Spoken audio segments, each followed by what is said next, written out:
My review spans two 10-minute videos, so it's kind of long. At the very end of the second video, I give my kind of commentary on it. But up front, I would recommend this to someone. It's been really reliable and flawless in the 8 hours that I've actually been using it. Anyways, that's it. There is the box with the remote control on top. The remote fits easily into my hand, as you can see here. It's real easy to use. It's not big. A lot of people were complaining about the size, but it's totally cool. Anyways, without further ado, let's start. This is a boot up in what I call slow boot mode. I am pressing the BDEXT button right now. No signal is coming from my television.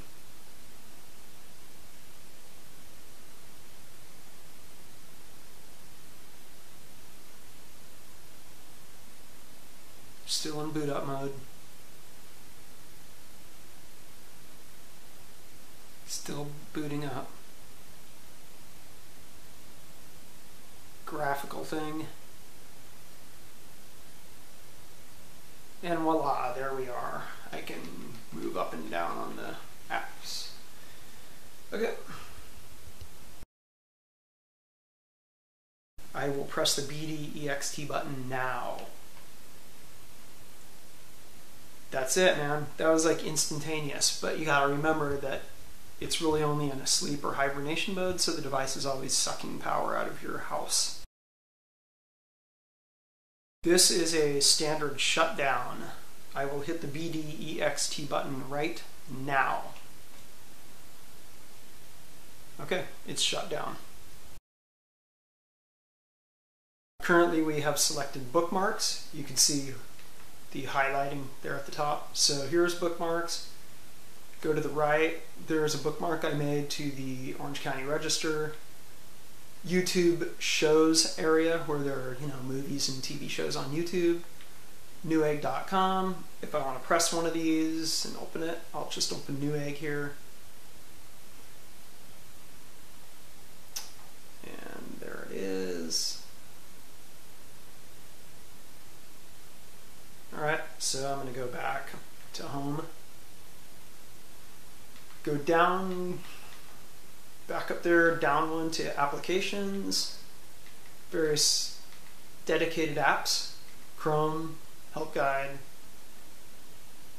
Media Player, Napster, Netflix. This clock is cool, check it out. Isn't that nice looking? I like it. And you could kind of see Newegg showing in the background because I guess I never actually shut it down. So if I go into menu, close tab, and it's closed in the background. Pandora, Curiosity, which is a Sony streaming on-demand, video on-demand service. Settings for pretty much the whole box are right here. All down here. And Spotlight, I'm not sure where this stuff comes from. I'm sure it's sourced from Sony or some service, but it's the standard video-oriented websites. Well, I guess other stuff, Crackle, I used that earlier, it worked fine. Notably missing is Hulu. Most visited, stuff that I've been going to in the browser and so forth. My queue, I haven't set that up. What's on? I don't have a TV I don't have dish or cable attached to this whole thing because I don't order those services. Sony recommends various things that I guess I could take off. And this edit thing, I haven't really checked it out, but I guess you could add different, add or remove or change the order of the left-hand navigation stuff. That's pretty much it on that basic navigation stuff there. I could use the channel plus minus button to page up and page down, so that's paging down, paging up, I also noticed that the space bar, or maybe it's function space, alt space pages down, and just space bar pages up.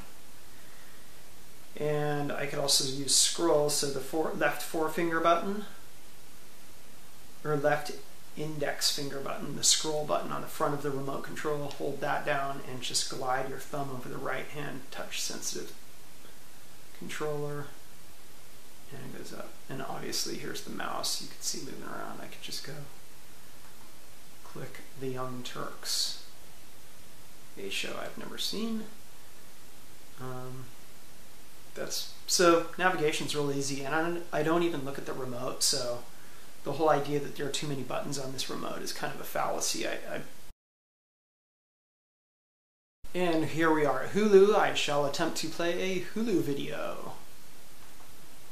We've all heard of them blocking Google TV, and sure enough they are. Here's the message. It will appear in 1 second here once they've detected we have Google TV. Here is the message. We notice that you are trying to access Hulu from your Google TV. It's not available, but we are working hard to bring our Hulu Plus subscription service to Google TV. Stay tuned for updates.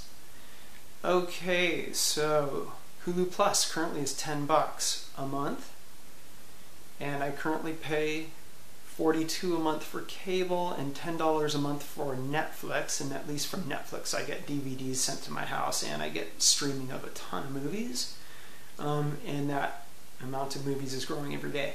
So I think $10 a month for Hulu is going to be a bit steep. I did read something in the newspaper yesterday about, or 2 days ago, about Hulu perhaps lowering Hulu Plus down to $5 a month. That would be a bit more acceptable.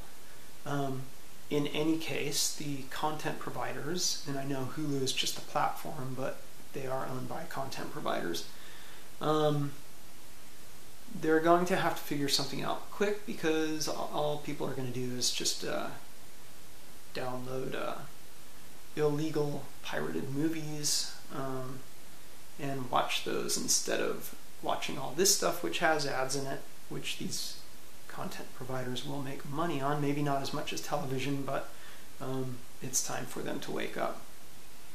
I don't have television, I don't have cable, I don't have Dish, so I'm going to watch this stuff on the internet, and I'm going to watch it when I want to. This is the dedicated Netflix application, it's not the website. So there is an oddity about it. It's that I do have an instant queue of streaming movies at Netflix.com.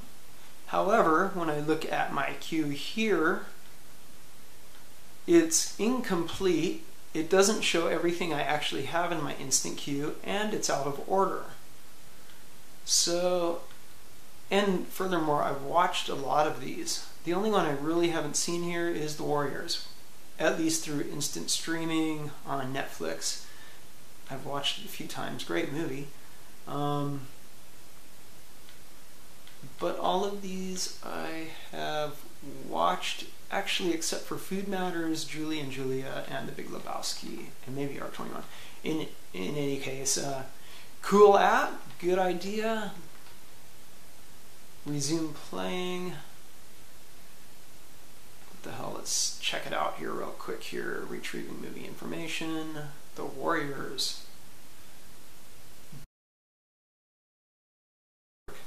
It's cable modem. There it goes. Come on, baby. Alright, cool. Oh, whoops, I kind of forgot to turn on the amplifier. Let's see if we get some sound here.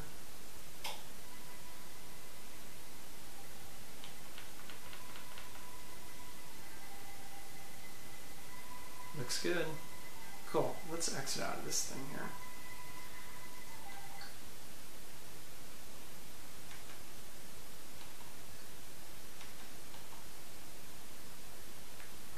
That's Netflix.